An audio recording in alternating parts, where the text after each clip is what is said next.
Hi friends, பாருங்கள் நாங்கள் கடலூர் பீச்சுக்கு வந்திருக்கோம். ரேகாவை பாருங்கள், ரேகா வீட்டுக்கு தான் வந்தோம் நாங்கள். ரேகா ஹாய் சொல்லுடி. மாமி யாருக்கு ஹாய்? ரோஷினி. அப்படியா? என்ன ரோஷினி எப்படி இருக்க?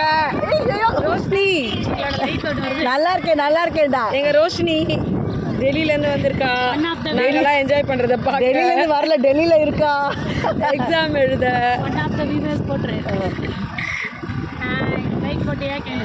இந்த புடி சூப்பராக இருக்குங்க இந்த இடம். நம்ம சென்னை பீச் மாதிரி தான் இருக்குது. நிறைய ஷாப்ஸ் எல்லாம் இருக்குது.